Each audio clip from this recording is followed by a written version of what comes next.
রব বলেন আল রিজালু কাওয়ামুনা আলান নিসা, জগতের পুরুষগণ স্বামী নারীদের উপরে কর্তৃত্ববান।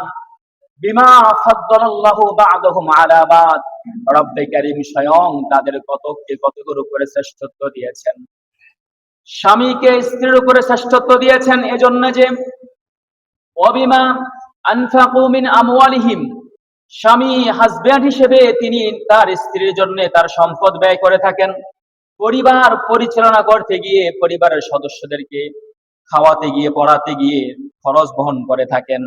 এজন্য স্বামী হচ্ছে নারীর উপরে কর্তৃত্ববান, শ্রেষ্ঠত্ববান। এখন নারীর উচিত হচ্ছে ফাসসালিহাতু, নেককার সেই বিবির উচিত হবে অনিতাতুন হাফিজাতুন, তিনি অনিতা হবে, আনুগত্যশীল হবে, স্বামীর আনুগত্য করবে।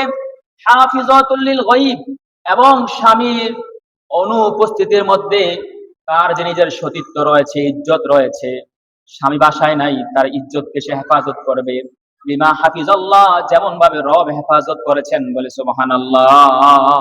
স্বামী বেচারা বিদেশে থাকে কিংবা শহরে জব করে, বাসায় 6 মাস পরে কিংবা কয়েক বছর পরে আসে। এই যে স্বামীর অনুপস্থিতির সময় রব বলেন প্রত্যেকটি বিবির উচিত অনিতাতুন হাফিজাতুন, স্বামীর আনুগত্যশীল হবে।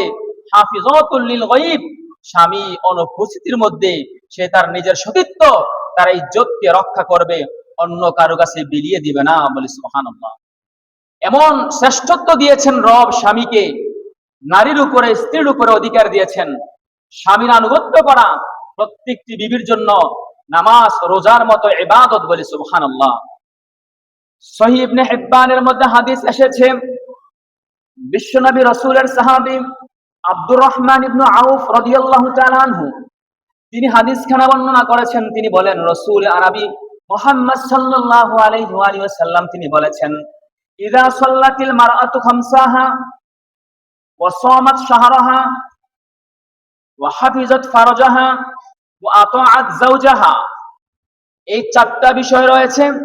এক নম্বরে হচ্ছে ইযা সাল্লাতিল মারআতু খামসাহা, যদি কোনো বিবি, কোনো নারী যদি 5 ওয়াক্ত নামাজ পড়ে, ওয়া সামাত শাহরাহা, এবং রমজানের ফরজ রোজা রাখে, ওয়া হাফিজাত ফারজাহা, এবং তার সতীত্বের হেফাজত করে, লজ্জাস্থানের হেফাজত করে, ওয়া আতাআত যাওজাহা, এবং তার স্বামীর আনুগত্য করে।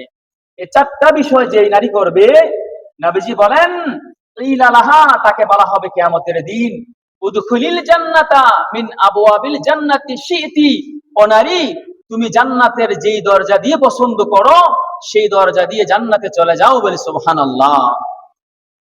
4টা কাজ। কয়টা কাজ? এক নম্বরে হচ্ছে যে নারী 5 ওয়াক্ত নামাজ পড়ে। দ্বিতীয় নম্বরে রমজানের ফরজ রোজা যে নারী রাখে। তৃতীয় নম্বরে যে নারী তার সতীত্ব, তার ইজ্জতকে হেফাজত করে, রক্ষা করে, স্বামীর অনুপস্থিতির মধ্যে ইজ্জতকে অন্যের কাছে বিলিয়ে দেয় না, পরকীয়ায় জড়িত হয় না।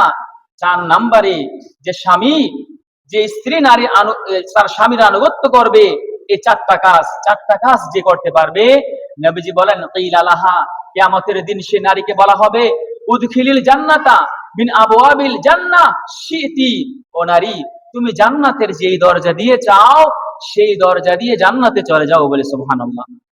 এই 4টা কাজ বিবিদেরকে বলবেন। সম্মানিত সুধী, স্বামীর যে অধিকারগুলো রয়েছে নারীর উপরে, তার স্ত্রীর উপরে, 1 নম্বরে শুনলাম স্বামীর আনুগত্য করবে। দ্বিতীয় নাম্বার হচ্ছে নারী, স্ত্রী সব সময় স্বামীর গৃহে অবস্থান করবে। কুরআনুল কারীমে সূরা আহজাবে রব্বে কারীম বলেন, ওয়াকারনা ফি বুয়ুতিকুন্না ওয়ালা তাবাররাজনা তাবাররুজাল জাহিলিয়াতিল উলা। রব্বে কারীম এই আয়াতখানা নবীদের স্ত্রীদেরকে সম্বোধন করে বলেছেন, কিন্তু যদিও নবীদের স্ত্রীদেরকে সম্বোধন করে রব বলেছেন, তারপরেও গোটা কিয়ামত পর্যন্ত যত নারী এই জগতের মধ্যে আসবে সবাই এই আয়াতের সম্বোধনে অন্তর্ভুক্ত হবেন। রব বললেন ওয়াকারনা ফি বুয়ুতিকুন্না, আর তোমরা নারীরা তোমাদের স্বামীর গৃহে অবস্থান করো। ওয়ালা তাবাররাজনা তাবাররুজাল জাহিলিয়াতিল উলা, জাহিলিয়াতের যুগের নারীদের মতো নিজেদের সম্মানকে, নিজেদের সৌন্দর্যকে প্রকাশ করে বাহিরে ঘোরাফেরা করো না। রব বলেন ওয়ালা তাবাররাজনা, তারপর রুজাল জাহিলিয়াতিল উলা, জাহিলিয়াতের যুগের মেয়েরা যেমন বেগানা হয়ে নিজের সৌন্দর্যকে বাহিরে প্রকাশ করে বাহিরে ঘোরাফেরা করত, তোমরা এমনটা করো না। স্বামীর গৃহে অবস্থান করবে, যদি বিশেষ প্রয়োজন হয় তাহলে ঘর থেকে বের হবে, শুধু শুধু কোনো কারণ ছাড়াই। আজকে দেখা গেছে স্বামীটা বিদেশ থাকে, এই বিবি মানে সপ্তাহে যদি একবার বাজার করার প্রয়োজন হয়, সে সপ্তাহে 7 দিন, এক সপ্তাহ হইলে সে সপ্তাহে 8 দিন বাজারে যায়, বলে নাউজুবিল্লাহ, মার্কেটে যায়, যায় কিনা বিবিরা? অথচ মানলাম স্বামী বিদেশে থাকে, সপ্তাহে তো ঘরের খরচ করার জন্য একবারই গেলেই চলে, কিন্তু দেখা যায় 7 দিনের জায়গায় 8 দিন যায় বাজারে, বলে নাউজুবিল্লাহ। 3 নম্বরে হচ্ছে স্বামীর যে অধিকারগুলো রয়েছে স্ত্রীর উপরে, তা হচ্ছে স্বামীর ধন সম্পদ সবকিছু সে সংরক্ষণ করবে। স্বামী বেচারা বিদেশে থাকে, বেচারা মাসে মাসে টাকা পাঠায়, এখন বিবি একবারে টাকা পয়সা একবারে অঢেলা, মানে কোন হিসাববিহীন যেদিকে মন চায় ওইদিকে টাকা উড়াচ্ছে, বলি নাউজুবিল্লাহ। আল্লাহ বলেন এমনটা করা যাবে না, এমনটা করার কোনো অধিকার নাই। স্বামীর অনুপস্থিতির মধ্যে স্বামীর ইজ্জত, তোমার সতীত্ব যেমন রক্ষা করবা, অনুরূপ ভাবে তোমার কাছে স্বামীর যে সম্পদ রয়েছে এগুলোকেও তুমি সংরক্ষণ করবা, বলে সুবহানাল্লাহ। সহিহ বুখারীর 893 নম্বর হাদিসে নবীজি বলেন, ওয়াল মারআতু রাইআতুন ফি বাইতি যাওজিহা, প্রত্যেকটা নারী তার স্বামীর বাড়ির মধ্যে সে দায়িত্বশীল। ওয়া মাসউলাতুন আন রাইয়াতিহা, এবং প্রত্যেকটা বিবি তার স্বামীর সেই দায়িত্ব পালন করেছে কিনা, স্বামীর সম্পদ সংরক্ষণ করেছে কিনা, স্বামী বাড়িতে নাই স্বামীর সন্তানদেরকে দেখাশোনা করেছে কিনা, স্বামীর অনুপস্থিতির মধ্যে তার সম্পদকে রক্ষণাবেক্ষণ করেছে কিনা। ওয়া মাসউলাতুন আন রাইয়াতিহা, কিয়ামতের দিন প্রত্যেকটা বিবি সেই ব্যাপারে জিজ্ঞাসিত হবে। কিয়ামতের দিন সেই বিবিদেরকে জিজ্ঞাসা করা হবে, তোমার স্বামী যে দূরে ছিল, স্বামী টাকা পাঠাইছে, তুমি শুধু খরচ করছো, এমনটা কেন করলা? স্বামীর সম্পদকে তুমি সংরক্ষণ করেছো কিনা, সেই ব্যাপারে কিয়ামতের দিন জিজ্ঞাসা করা হবে। সম্মানিত শুধু 4 নম্বরে স্বামীর যে একটি অধিকার রয়েছে স্ত্রীর উপরে, অনুমতি, পারমিশন। বিবি প্রত্যেকটা বিষয় করার ক্ষেত্রে সর্বপ্রথম তার স্বামীর কাছ থেকে পারমিশন নেওয়া লাগবে, এটা স্বামীর অধিকার। সহিহ বুখারীর বর্ণনা নবীজি বলেছেন, লা ইয়াহিল্লু লিল মারআতি আন তাসুমা ওয়া যাওজুহা শাহিদুন ইল্লা বিইذনিহি, কোন বিবির জন্য জায়েজ হবে না নফল রোজা রাখা এমন অবস্থায় যে তার স্বামী তার বাড়িতে রয়েছে, স্বামীর অনুমতি ব্যতীত নফল রোজা রাখা জায়েজ হবে না। মনে করেন স্বামী বাড়িতে আসছেন ঈদের ছুটিতে কিংবা বিদেশ থেকে ছুটিতে আসছেন, আপনার কাছে যতদিন থাকবে, আপনি বিবি যদি নফল রোজা রাখেন, ওই নফল রোজা রাখার পূর্বে নবীজি বলেন, তুমি আগে তোমার স্বামীর কাছ থেকে অনুমতি নিয়ে নাও। চিন্তা করছেন, ইবাদত, রোজা তো একটা ইবাদত, নফল রোজা, সেই নফল রোজা রাখতে গেলেও স্বামীর পারমিশন নিয়ে রোজা রাখা লাগবে, বলি সুবহানাল্লাহ। কারণ কি, তুমি দিনের বেলা রোজা রাখবে, স্বামী বেচারার যদি এখন দিনের বেলা যদি তোমার সাথে ভালোবাসা প্রকাশ করার যদি মন চায়, তার যে অধিকার সে যদি সেটা গ্রহণ করতে চায়, এখন তুমি রোজা রাখলে তো সেটা করা যাবে যাবে না।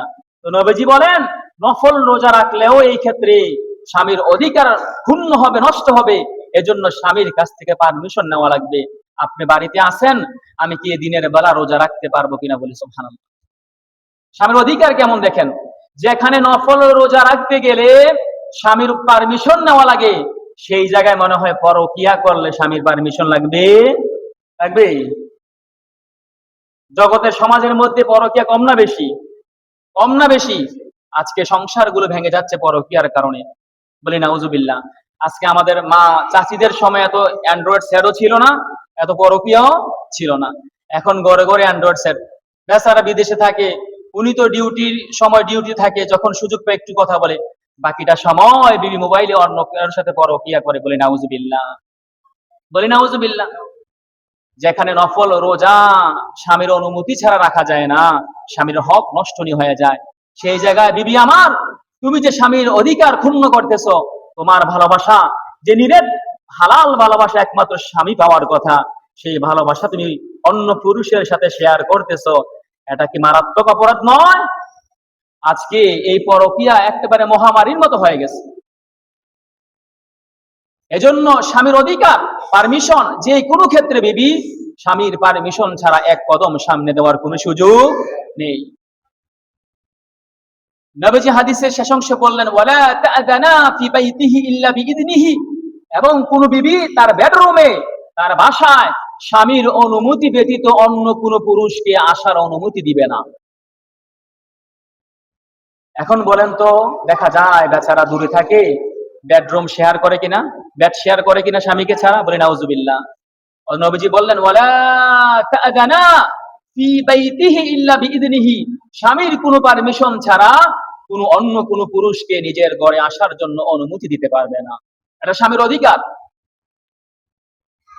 সম্মানিত সুধী, 4 নম্বর শুনলাম স্বামীর হক অধিকারগুলোর মধ্যে একটি হচ্ছে অনুমতি। স্বামীর অনুমতি ছাড়া কোনো কিছু বিবি করতে পারবে না। 5 নম্বর হচ্ছে সন্তুষ্টি। প্রত্যেকটি বিবির উচিত সব সময় তার হাজবেন্ডের সাথে হাসি মুখে কথা বলা। হাসি মুখে কথা বলা কিভাবে? আমার হাজবেন্ডের মনটা জুগিয়ে চলা যায়। নবীজি বললেন, কোন বিবি যদি এই অবস্থায় মারা যায়, তার হাজবেন্ড, তার স্বামী তার উপরে সন্তুষ্ট, ওই নারী জান্নাতি, বলে সুবহানাল্লাহ। আর যদি এমন অবস্থায় মারা যায় কোন বিবি স্ত্রী যে তার হাজবেন্ড তার উপর অসন্তুষ্ট আছে, ওই বিবি জাহান্নামে যাবে, বলি নাউজুবিল্লাহ।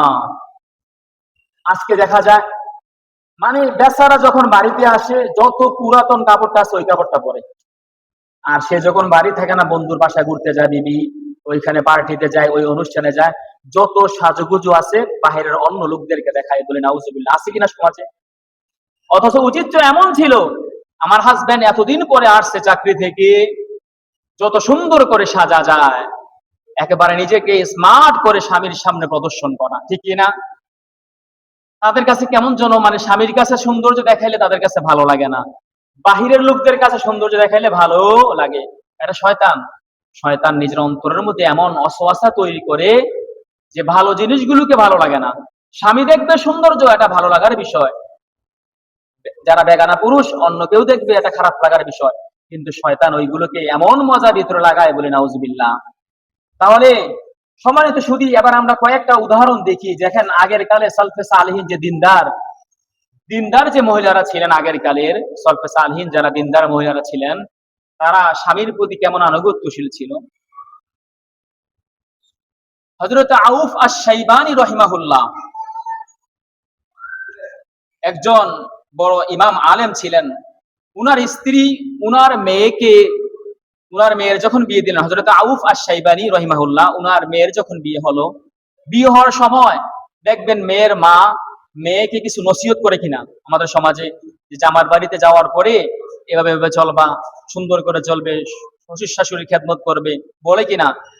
তো হযরত আউফ আশ-শাইবানী রাহিমাহুল্লাহ, উনার বিবি যখন আউফ আশ-শাইবানীর মেয়ের যখন বিয়ে হলো, তখন তার মা ওই মেয়েকে কিছু নসিহত করতেছে, বলতেছে, দেখো তোমার বিবাহ হয়েছে, তুমি স্বামীর বাড়িতে যাচ্ছ, সব সময় স্বামীর আনুগত্যশীল হবা, এবং তুমি তোমার স্বামীর কাছে নিজেকে দাসী বানিয়ে ফেলবা, দেখবা তোমার স্বামী তোমার কাছে দাস হয়ে যায়, বলে সুবহানাল্লাহ। কথাটা অর্থ কি দেখেন, মানে তুমি নিজেকে তোমার হাজবেন্ডের কাছে একেবারে বিলীন করে দিবা, নিজে তোমার হাজবেন্ডের কাছে দাসী হয়ে যাবা। যদি তোমার নিজেকে বিলীন করে দিতে পারো, আনুগত্যশীল যদি হও, যদি স্বামীকে যথার্থ ভালোবাসো, তাহলে দেখবা তোমার স্বামী তোমার কাছে দাস হয়ে যাবে, তোমার আনুগত্যশীল হয়ে যাবে, বলে সুবহানাল্লাহ। এত সুন্দর উপদেশ দিলেন। আর আজকে বর্তমান সময়ে যদি বিয়ে হয়, মেয়ের মারা কি উপদেশ দেয়, এই দেখিস কিন্তু সংসারটা কিন্তু এত সহজ না, সবকিছু নিজের আয়ত্ত রাখিস, বলে কিনা? যতটুকু পরামর্শ পারে, বলে নাউজুবিল্লাহ। আর আগের কালের দেখেন তাদের বিবিদের কি অবস্থা ছিল। আরেকটা ঘটনা বলি, হযরতে কাজী শুরাইহ রাহমাতুল্লাহ আলাইহি একজন অনেক বড় জগৎ বিখ্যাত একজন আলেম ছিলেন, সালাফ, আমাদের পূর্ববর্তী আলেম। উনি যখন বিবাহ বন্ধনে আবদ্ধ হলেন, ফুলসজ্জার রাত, বাসর রাত, ছিলেন কিনা? বাসর রাতে যখন কাজী শুরাইহ রাহমাতুল্লাহ আলাইহি উনি যখন বাসর রাতে উনি ফুলসজ্জার বিছানায় গেলেন, দেখেন ওই সময় মানে নারীদের অবস্থা কেমন ছিল, স্বামীর প্রতি কত আনুগত্যশীল ছিল। তখন কাজী শুরাইহ রাহমাতুল্লাহ আলাইহি তিনি বলেন, আমার বিবির সাথে যখন আমি বাসর রাতে ফুলসজ্জায় বিছানায় বসলাম, বসার পরে আমার বিবি আমারে প্রথমে বলতেছে যে আপনার সাথে আমি বিবাহ বন্ধনে আবদ্ধ হয়েছি, আপনার সম্পর্কে আমি জানি না, চিনি না, আপনার পছন্দ লাগা জিনিস, আপনার অপছন্দনীয় জিনিস, এগুলো আমি জানি না, তো আজকে এই ফুলসজ্জার রাতে, প্রথম রাতে আমি আপনাকে বলতেছি, আপনি আমাকে একটু কষ্ট করে বলেন স্বামী, কোন কোন বিষয়গুলো আপনি পছন্দ করেন আর কোন কোন বিষয়গুলো আপনি অপছন্দ করেন, আজকে প্রথম রাতে আপনি আমাকে বলে দেন। বলে সুবহানাল্লাহ।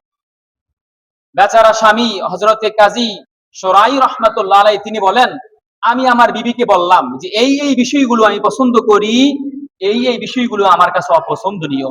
আমি এইগুলো বলার পরে ওই ফুলসজ্জার রাত, প্রথম রাত থেকে শুরু করে মাকাস্তু মাই 20 সানা, আমার বিবি আমার সাথে 20 বছর পর্যন্ত সংসার করেছে। 20 বছর পর্যন্ত আমার সেই প্রথম রাতে আমি যেই বিষয়গুলো বলেছিলাম এইগুলো আমার পছন্দনীয়, এই বিষয়গুলো আমার অপছন্দনীয়, একটা কাজও সে অমান্য করে নাই। বলে সুবহানাল্লাহ। শুধু একদিন একটা বিষয় এদিক থেকে ওদিক হয়েছিল, তবে ওই বিষয়টা আমার বিবির কোনো দোষ ছিল না, আমি স্বামী বেচারার দোষ ছিল। অথচ সেই একটা বিষয় ব্যতীত 20 বছর পর্যন্ত ফুল সজ্জার রাতে আমি যা বলেছিলাম এটা করা যাবে ওটা করা যাবে না, একটা বিষয় অমান্য হয় নাই। বলে সুবহানাল্লাহ। এখন এমন একটা নারী পান খুঁজে পাইবেন না সমাজে যে ফুল সজ্জার রাতে স্বামীকে এত দিল মন ভালো করে স্বামীর প্রতি আনুগত্য প্রকাশ করে বলবে যে আপনি কোনটা পছন্দ করেন আর কোনটা অপছন্দ করেন, আজকে আমাকে আপনি বলে দেন। আর 20 বছর পর্যন্ত আর এটার অমান্য করবে না। স্বামী বেচারা রাত্রে যেটা বলে সকালে ভিন্ন কাজ করে নারী। রাতের বেলা বলছে আমার মার সাথে ভালো আচরণ করবা, সকালটা হইতে পারে না মার সাথে ঝগড়া আছে কিনা।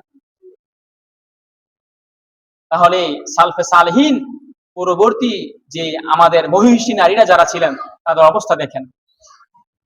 তারা তো স্বামীর জীবদশাও স্বামীর আনুগত্য করেছে, ইন্তেকালের পরেও স্বামীর কথা তারা পুঙ্খানুপুঙ্খ রূপে তারা মান্য করেছে। দুইটা ঘটনা বলি এক্ষেত্রে।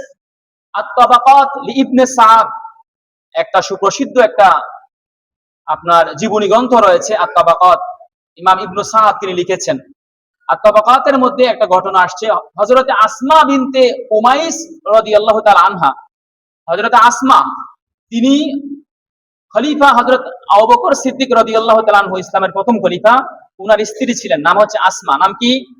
পুরো নাম হচ্ছে আসমা বিনতে উমাইস। তো আবু বকর সিদ্দিক রাদিয়াল্লাহু তাআলা আনহা তিনি যখন অসুস্থ, প্রায় বিছানায় পড়ে আছেন, মৃত্যু শয্যা, তখন তিনি তার বিবিকে বললেন যে আমি যদি মারা যাই আসমা, ইন্তেকালের পরে আমি খলিফা আবু বকর, তুমি আমাকে গোসল দিবা এবং আমার কাফনের কাফন তুমি পরাবা। বলে সুবহানাল্লাহ। তো এমন অবস্থায় যে বিবি আসমা বিনতে উমাইস, আবু বকর সিদ্দিকের বিবি, তিনি রোজা রাখলেন। একদিন রোজা রাখা অবস্থায় আছেন, হঠাৎ করে উনার স্বামী মারা গেলেন। স্বামী মারা যাওয়ার পূর্বে তার বিবিকে বলেছিলেন যে তুমি রোজাটা ভেঙে ফেলো, যে আমার অবস্থা যদি এত খারাপ, আমি যদি ইন্তেকাল করি এই মুহূর্তে, তাহলে আমাকে গোসল দেওয়া, আমার কাপড় পরিধান করানো তোমার জন্য রোজা থাকা অবস্থায় কষ্ট হয়ে যাবে, তাহলে তুমি রোজাটা ভেঙে ফেলো। কিন্তু বিবি যখন, স্বামী যখন মারা গেছে, খলিফা আবু বকর যখন মারা গেলেন, তার বিবি আসমা রাদিয়াল্লাহু তাআলা আনহা, তখন স্বামী মারা যাওয়ার কারণে, শোকের কারণে তিনি রোজা যে ভাঙতে হবে সেটা ভুলে গেছেন। তখন তিনি স্বামীকে গোসল করালেন, কাফনের কাপড় তিনি পরালেন। যখন জানাজার পরে যখন দাফন হয়ে গেল, আপনার মাগরিবের সময় কিছুক্ষণ পূর্বে, একটু পরে ইফতারের সময় হয়ে যাবে, তিনি ইফতারি করবেন। এই মুহূর্তে উনার মনে আসলো যে আমার স্বামী তো আমাকে বলেছিল যে আমি রোজাটা ভেঙে ফেলতে, এখন আমি এই মুহূর্তে কি করব? সারাটা দিন রোজা ছিলাম, এখন একটু পরে আমি ইফতারি করব। সারাদিন যেখানে কষ্ট করে রোজাটা ছিলাম, এখন কি এই মুহূর্তে আমি রোজাটা ভেঙে ফেলবো? তখন তিনি হঠাৎ করে ভাবলেন যে না, আমার স্বামী যেহেতু আমাকে বলেছিল, তাহলে আমি স্বামীর আনুগত্য করব। তখন আসমা বিনতে উমাইস রাদিয়াল্লাহু তাআলা আনহা, খলিফার স্ত্রী, তিনি সাথে সাথে রোজাটা ভেঙে ফেললেন। মৃত্যুর পরেও স্বামীর কথাটা তিনি অনুসরণ করলেন, মানলেন। বলে সুবহানাল্লাহ। স্বামী তো আর জীবিত নাই, মারা গেছেন, এই মুহূর্তে না মানলেও পারতেন।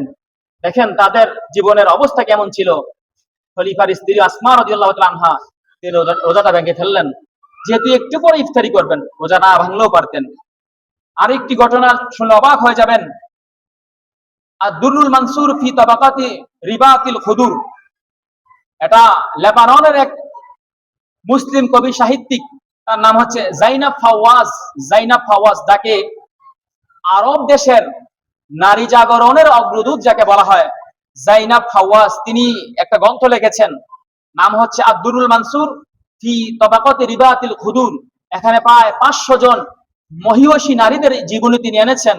এর মধ্যে একজন বিবি ছিলেন হযরত ফাতিমা বিনতে আব্দুল মালিক বিন মারওয়ান। ফাতিমা নামে একজন বিবি ছিলেন, তিনি হচ্ছেন খলিফা ওমর ইবনে আব্দুল আজিজের স্ত্রী। খলিফা ওমর ইবনে আব্দুল আজিজের নাম শুনছেন কিনা আপনারা? উনি জগৎ বিখ্যাত একজন খলিফা ছিলেন। ইসলামে মানে বড় বড় খলিফাদের মধ্যে 4 জন খলিফা আমরা শ্রেষ্ঠ খলিফা জানি। 4 জনের পরে যাকে ধরা হয় পঞ্চম খলিফা, তিনি হচ্ছেন খলিফা ওমর ইবনে আব্দুল আজিজ রাহমাতুল্লাহ আলাইহি। তো উনার বিবি ফাতিমা বিনতে আব্দুল মালিক বিন মারওয়ান, ফাতিমা শর্টকাট যে ফাতিমা নাম, উনি কেমন স্বামীর প্রতি আনুগত্যশীল ছিলেন। তো এই যে ফাতিমা, উনি ইতিহাসে এমন একজন নারী, উনার বাবাও ছিলেন খলিফা, এই যে খলিফা আব্দুল মালিক বিন মারওয়ান, এবং উনার স্বামীও ছিলেন খলিফা। এবং এই ফাতিমা এমন একজন জগৎ বিখ্যাত নারী ছিলেন, উনার 4 জন ভাইও ছিলেন বড় বড় খলিফা। তো এখন খলিফার মেয়ে উনার বিয়ে হয়েছে। তো উনার বাবা আব্দুল মালিক বিন মারওয়ান উনার বিয়ের সময় উনাকে অনেক স্বর্ণ অলংকার দিয়েছিলেন। অনেক স্বর্ণ অলংকার নিয়ে যখন উনি স্বামীর বাড়িতে গেলেন, তখন খলিফা ওমর ইবনে আব্দুল আজিজ, যাকে ইসলামের দ্বিতীয় ওমর বলা হয়, ওমর ইবনে আব্দুল আজিজ একজন শ্রেষ্ঠ শাসক ছিলেন। তো উনি উনার বিবিকে বললেন, ফাতিমা, তোমার এত সম্পদ, তোমার এত অলংকার, স্বর্ণ অলংকার, তুমি এগুলোকে বাইতুল মালে জমা দিয়ে দাও। তখন তিনি তার স্বামীর কথা মানলেন, ওনার সকল সম্পদ উনি বাইতুল মালে জমা দিয়ে দিলেন। তো কিছুদিন পরে যখন ওনার স্বামী খলিফা ওমর ইবনে আব্দুল আজিজ রাহমাতুল্লাহ আলাইহি ইন্তেকাল করলেন, ইন্তেকালের সময় এমন এক অবস্থা হয়েছে যে এই খলিফার অধীনস্থ সামান্যতম সম্পদ ছিল না। তখন ফাতিমা উনার ভাই খলিফা ওমর ইবনে আব্দুল আজিজের ইন্তেকালের পরে উনার ভাই খলিফার দায়িত্ব নিলেন। নেওয়ার পরে ফাতিমা বিনতে আব্দুল মালিক বিন মারওয়ানকে বললেন, ফাতিমাকে বললেন, ভুনামার, তুমি তোমার স্বামীর জীবদ্দশায় বাইতুল মালে যে সম্পদগুলো জমা করেছিলে, আজকে তোমার স্বামী মারা গিয়েছে, তোমার জন্য তেমন সম্পদ রেখে যায় নাই, তুমি তোমার সেই সম্পদগুলোকে বাইতুল মাল থেকে নিয়ে যাও, আমি খলিফা তোমাকে অনুমতি দিলাম। তখন ফাতিমা তিনি বললেন যে, ফামা কুনতু লা উতিআহু হাইয়ান ওয়া আসিয়াহু মাইয়িতান, আমি তো এমন নারী হতে চাই না যে নারী আমি আমার স্বামীর জীবদ্দশায় স্বামীর আনুগত্য করেছি, কিন্তু আজকে আমার স্বামী মারা গিয়েছে, আমি স্বামীর কথা অবাধ্য হব, আমি এমন নারী হতে চাই না, বলে সুবহানাল্লাহ। আমার স্বামীর জীবদ্দশায় আমি আমার সেই সম্পত্তি আমি বাইতুল মালে জমা দিয়েছি, স্বামীর কথা রেখেছি, আজকে আমার স্বামী মারা গিয়েছে, খলিফা ওমর ইবনে আব্দুল আজিজ মারা গিয়েছে, আজকে আমি সে মারা যাওয়ার সাথে সাথে তার এই কথাটা অমান্য করে বাইতুল মাল থেকে সে সম্পদ আমি ফিরিয়ে আনবো, আমি এমন বিবি হতে চাই না, বলে সুবহানাল্লাহ। তো বললাম, তারা এত মানে নেককার মহিষী নারী ছিলেন, স্বামীর জীবদ্দশাও স্বামীর কথাগুলোকে তারা মান্য করেছেন, স্বামীর ইন্তেকালের পরেও স্বামীর আদেশগুলোকে তারা ফলো করেছেন। এখন বর্তমান সময়ে এমন বিবি খুঁজে পাওয়া যাবে কিনা? সম্মানিত সুধী, এজন্য স্বামীর যে অধিকারগুলো রয়েছে, আল্লাহ সুবহানাহু ওয়া তাআলা আমাদের প্রত্যেক বিবিরা যারা আছেন তাদেরকে বুঝাইবেন, তাদেরকে বলবেন যে খতিব সাহেব হুজুর এগুলো আলোচনা করেছেন, স্বামীর এই অধিকারগুলো রয়েছে। একটু যদি আমরা সামারি দেখি, স্বামীর যে 5টি অধিকারের বিষয় আজকে আমরা শুনলাম। 1 নম্বর হচ্ছে স্বামীর আনুগত্য করা, বিবিরা স্বামীর আনুগত্য করবে। 2 নম্বর হচ্ছে স্বামীর গৃহে অবস্থান করা, স্বামীর ঘরে সবসময় বিবি অবস্থান করবে, মানে বেহুদা প্রয়োজন ছাড়া বাসার বাইরে যাবে না। 3 নম্বর হচ্ছে সংরক্ষণ, স্বামীর সম্পদ, স্বামীর যে অধিকার, তার সতীত্ব রয়েছে, তার সংরক্ষণ করবে, স্বামীর সম্পদের সংরক্ষণ করবে। 4 নম্বর হচ্ছে পারমিশন, অনুমতি ছাড়া স্বামীর কোনো কাজ করবে না। 5 নম্বর হচ্ছে সব সময় বিবি চেষ্টা করবে স্বামীর মনকে কিভাবে খুশি রাখা যায়, স্বামীর সন্তুষ্টি সব সময় এটা বিবিরা দেখবে। আল্লাহ সুবহানাহু ওয়া তাআলা আমল করার তৌফিক দান করুক, সবাই বলি আমিন।